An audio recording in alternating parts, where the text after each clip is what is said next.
This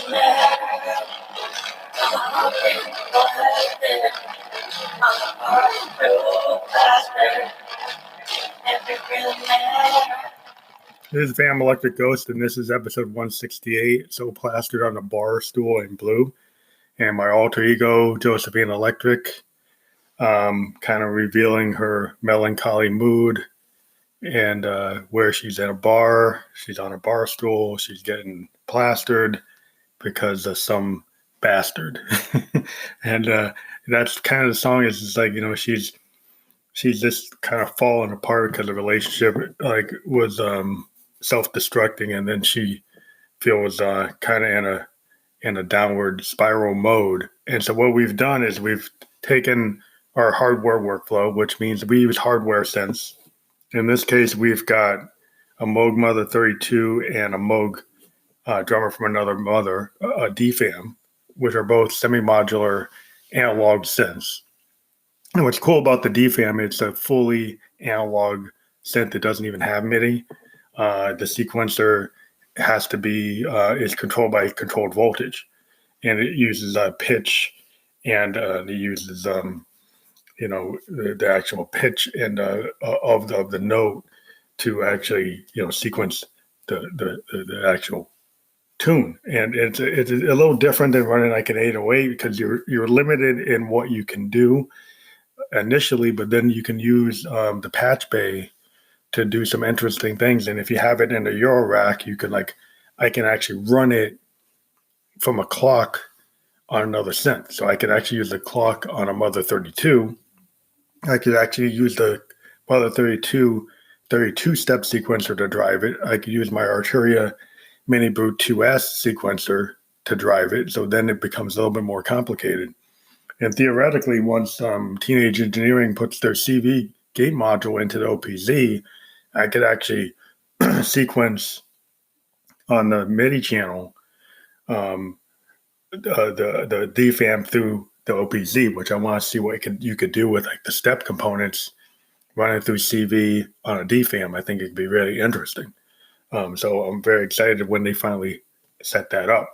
But this song, we're using the Make Noise utility module, the Math module, which allows you to do exponential and logarithmic changes to the wave structure of the sound modulation. So you can do a lot of weird kind of time shifting and pitch shifting, like portamento and backwards control, volume control, wave control. It can actually act like an oscillator. So what's going on is we've got a really heavy kind of Trent Reznor inspired Moog Mother 32 analog sound running in a percussive way to kind of match what the DFAM's doing. And then we're playing the Mother 32 as well through MIDI on a Juno with the full length of a 61 key Juno Roland to trigger the notes, which gives you kind of it's a D, like it would be a Model D feel that you have a really bigger than a Model D actually, because you got the full range of 61 keys. And I take advantage of that range. So sometimes I can be at the bottom end of the keyboard and have really nice bass sounds coming from the Mother 32 and then kind of middle and top range of the 61 key keyboard. And then you can use the modulation wheel because the MIDI, you can use MIDI on the Mother 32 and it's able to translate the Mother 32 to the pitch bend wheel on the Roland, so you can do the modulation of an analog synth. And I do a lot of really cool things with that. I've been able to get it to mirror like horns, get it to do kind of like Keith Emerson kind of guitar focused leads. Keith Emerson was a big fave for me. So this song is really kind of, it's blowing up on my SoundCloud because I got like 400 plays of this since yesterday, and I just put it out last night. And I didn't pay to have that done. So we don't pay anybody to boost up our SoundCloud. We let it organically, get hits. And sometimes we'll get a song and suddenly we'll get like 1,500 hits on it in a day. And in this song, we got 400 in one day. So it seems like it's really kicking. And it's interesting because we had some record labels like looking at some of our songs, and we were talking to some labels. We're not going to reveal who they are. and you never know which song's going to do it. Like the fans really like this one, but the record label liked one, and it only, is on my Instagram, on my SoundCloud, that song that a record label liked is only getting like 4 plays. But you never know what people want. So it's just interesting. But we're going to be interviewing another artist tonight. Excuse me for the coughing. And we're going to see what we can do. And I think I'm going to stop at this point to take a little break, and then we'll pick it up in a second. So this is part 2. I had a little coughing fit that you probably heard in the last segment. So yeah, this track, we really was diving into our, Euro rack capability, which we used the Arturia 6U. And in the 6U, I think we've talked about it before, but for this particular example, we got Mother 32 on the top rack, and a DFAM on the bottom rack. And then we've got a Morphogene on the top rack. And then we've got a mass module on the bottom rack. And then the other modules we have a Pittsburgh modular 2x4 mixer module that allows you to take the VCA signals from multiple modules and then change, adjust the levels before it hits. The main synth in this setup is the 6U has the ability to have like either like a drum brute attached or mini brute 2S or mini brute 2. We've got a mini brute 2S, and what you do is you can take the output of the Pittsburgh modular 2x4 mixer, and now we'll take in, the DFAM, it'll take in the Mother 32, it'll take in the mass module from different, the mass module can have multiple routings coming out of it.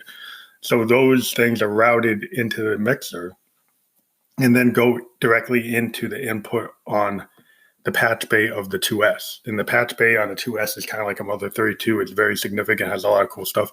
So there's an external in, and then there's a 1/4 inch out of the 2S, and the 1/4 inch out we have going into an MX1 Roland mixer. And then we have a right and left stereo line, taking that monophonic signal and bringing it into a Zoom R24. So that's how we get our monophonic synths to go to stereo, because we have them run out of this Euro rack as a mono line into a Roland MX1 mixer and then come out as a right and left stereo line. So that gives us a stereo signal on our monophonic instruments, which is, pretty cool. And then we are able to record that onto our 24-bit, 48 megahertz digital recorder from Zoom. So the R24 gives us, what we like about using R24 is we don't have to worry about like FL Studio or any of these other DAWs rendering our mix. The Zoom R24 renders and masters very quickly and doesn't seem to have any kind of problem with the wide band of an analog synth. So when you record with an analog synth into a Zoom R24, you get a really good representation of the signal, and it doesn't clip anything. It doesn't seem to compress anything, and it comes out as a WAV file. And then we bring that WAV file into, the digital world, and we use other mastering tools that we use online, like Beautiful Audio and Landar, to do some final mixing. But we do a master on the R24. We'll do an initial recording with, different profiles. You can use like different types of mics, profiles like dual mics, single mics, different stereo recording, concepts that go directly into mastering. And then you have all these different mastering profiles where you can change like the levels and get it up to the level necessary for, putting on a streaming service. So once you do that, then we just kind of do some finishing on landar.com. But this track, we really we're very, excited that the fans jumped on it, that we got a lot of people digging it. And it looked like, some of these new tracks we're doing with the Moog and the DFAM feel like they're going to go on to another record. We're talking to, 2 different labels. One label just wants one song for a single, and the other label will do an album, and we'll do unlimited singles. And one of the labels has a really high profile producer involved, and we're not giving the name out, but we're kind of excited. It could be that the label that has the very high profile producer even though we only get to do one song, that might be a better choice for us. And then, we can maybe hold off on some of our other tracks and joining this other label to see what we can do with a higher profile producer. And we self-produce our stuff. We do a lot of work ourselves with this, with the style of recording we do, which we call expansive sound and hardware synth recording. Now, we're very interested in what we saw at NAMM this year, at least online. We've seen the Kai Force, and the Kai Force gives you like the best of like some really cool concepts, because they got some MPX capability. You've got some capabilities from Ableton Live, and then you've got a platform that allows you to do a lot of what a DJ does, but even more. So because the grid on this thing basically implements live playing.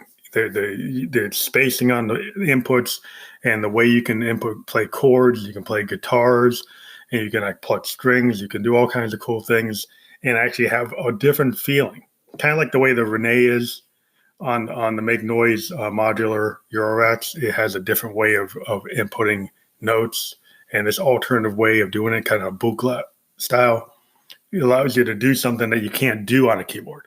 And I think as a musician, the keyboards, we're really big on, trying to bring all of our piano techniques and organ and keyboard techniques to the, electronic genre. But originally Moogs, like Complement B on the original modulars, it wasn't based on a keyboard. So sequencing has always been a big thing in electronic music. And then having alternative input methods is another big thing. And so if you can have an alternative input method, so when you're constructing a song and you can do things that you physically can't do on the keyboard, you could cross into different scales, cross into note ranges that you couldn't do physically on a keyboard, then you can create some things that, people haven't heard before. And as an electronic musician, we're always pushing to try to do that. That's part of what we do in our genre, is kind of open everybody's eyes and see what you can do. I kind of go backward and forward. I like to go backward to the analog sense, but I have digital sense and I have samplers. So I go backward and forward. I have an OPZ, which is a very modern implementation of a synthesizer. It's all kind of plug-in based, sound engine based, very modern kind of DAW inspired, but it's a hardware synth. And so it brings that idea that you have in a DAWs with these like sound engines, but it brings it to this little tiny device. Now, I didn't use it on this particular track, but, like I said, the OPZ has a expansion module.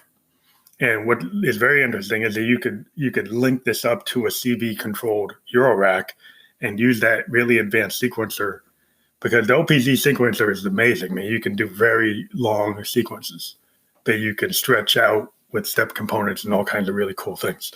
So it gets into a territory that allows you creative development. And it's the kind of way I like to do development, which is a little different than the Kai Force is kind of doing that traditional PC DAW-based development, but then doing it on a standalone. So it's got some capabilities that are somewhat like an OPZ, but there's a lot more visual cues. The OPZ, you have LED visual cues, but you can't see like everything that you can see on a screen.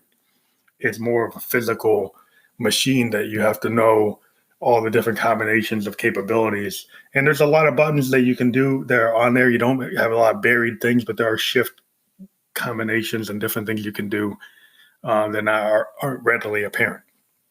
So, I think the way the world's going is having a machine like an Akai Force gives you the ability, if you're an electronic musician, you could DJ a show in a unique way and, bring your modular gear to a DJ show and give somebody a show that would be very inspired, because you could actually not just do what's on the SD card or the USB stick. You could actually play live and change things up very different from what you can normally do with a CDJ, because you could be bringing in pure analog synth signals and running them in all different kinds of combinations and actually playing live patterns on the pads in real time, not just having stuff coming off a USB. And I think that is very interesting. And if you think about, you could have an OPZ connected to an Akai Force, you could have like a Roland Axe Edge to be able to do like lead synth solos. You could use a grandmother to do really awesome leads, and then have all the capability that a DJ has with the crossfader and all your your stems and your clips and your samples and your drum machines all in perfect time, but also bring in the analog variability and big sound from analog synths. So I think that gives DJs a way forward to get out from under CDJs and open themselves up to, what Keith Emerson and Rick Wakeman and Bernie Worrell, the innovators in electronic music, what they did is which means actually play your instrument live in front of people. And so that's, not the big criticisms of some people. I know they put a lot of work in the studio, but like Robert Moog said, analog synths or synthesizers, when they were built, they were made to be played live in front of people live and have like that kind of jazz, rock musician ethos of, playing live is kind of where it's at. So that's our soapbox for this, and hope you continue to listen to our music. We've got a new sponsor out there. You check out for CBD Oil. They got some pretty cool discounts, and they've got a really high quality product. So if you're into CBD, please check out our link and support the Ghost by checking it out, and then help yourself with some really good CBD oil. So check it out. Thank you.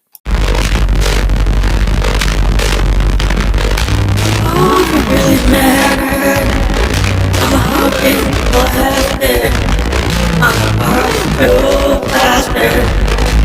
If it really matter, oh, you put my heart there. I'm holding up there. No, dear, it didn't matter.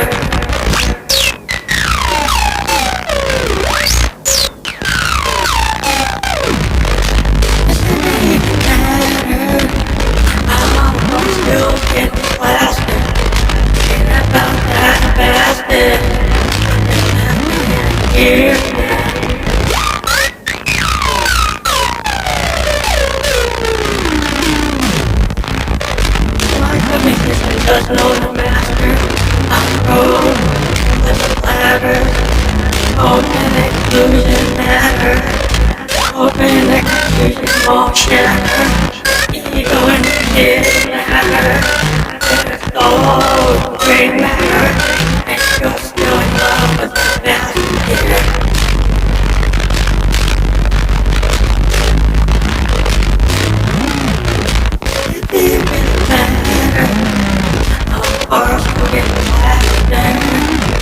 Think about the reason I don't matter. Wondering why I'm better. Think about it, you. Thinking about it, true.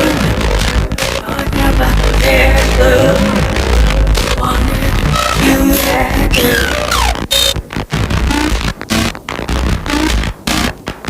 Tell me how you get screwed.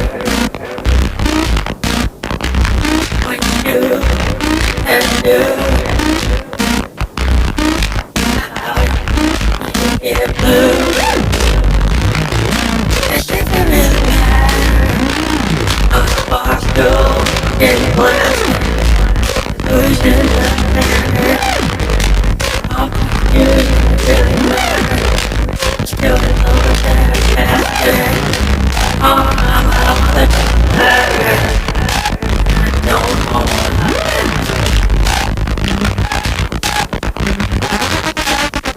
bondage to you, and bondage to the truth, bondage to the string and blue. She got me blue. I'm in bondage to you, I'm that string and blue. She got me flipping like a fool. No love.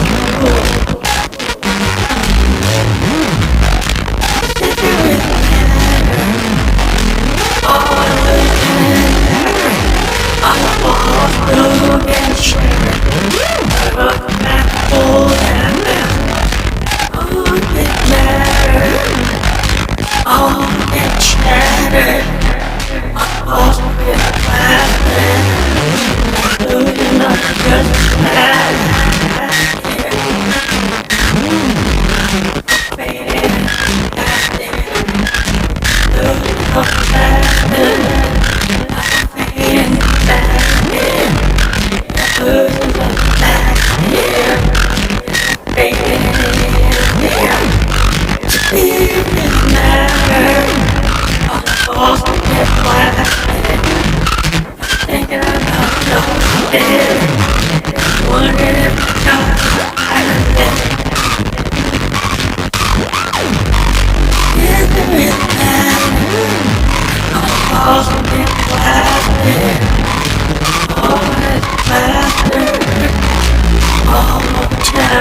This is Family Electric Ghost, and we're working with Natural X, who is a distributor and manufacturer of CBD oil.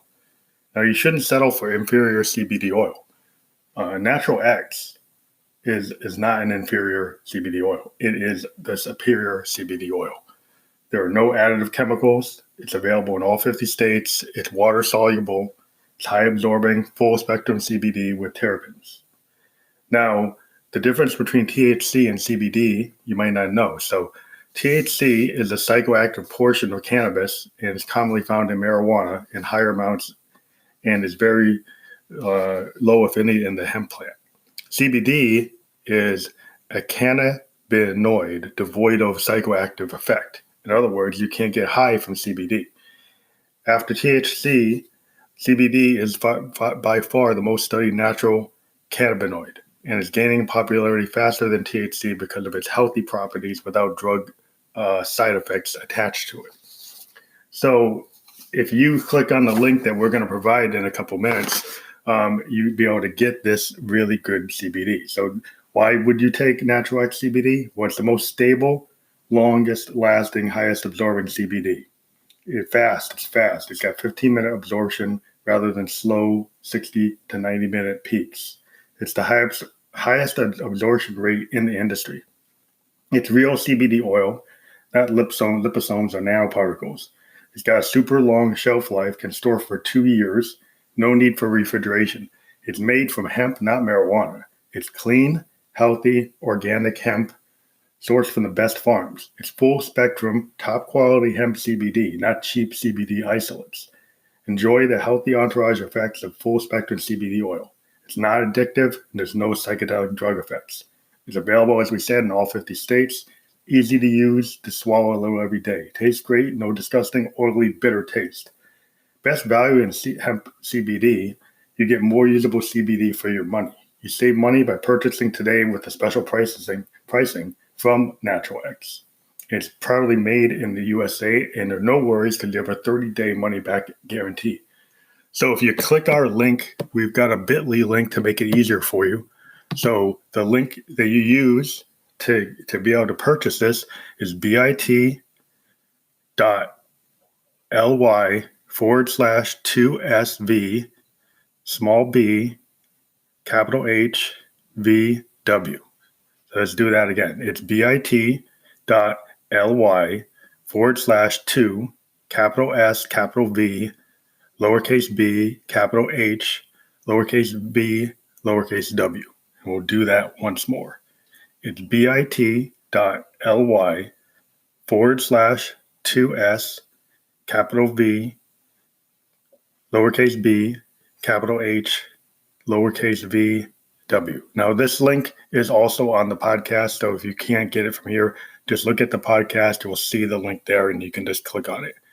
And I hope you enjoy this product, and we'll talk to you again.